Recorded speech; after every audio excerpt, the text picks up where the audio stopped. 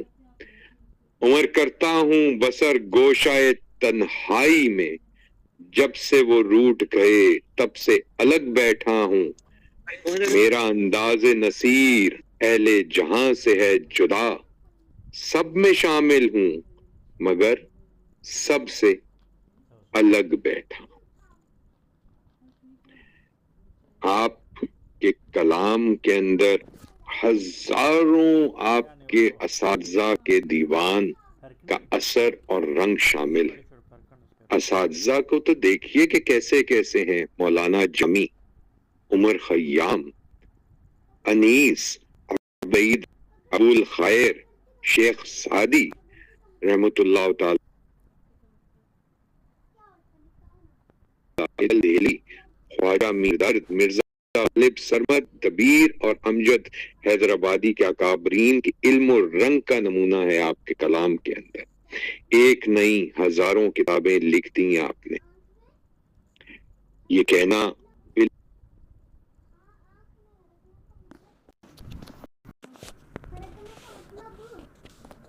بیٹا programme ہے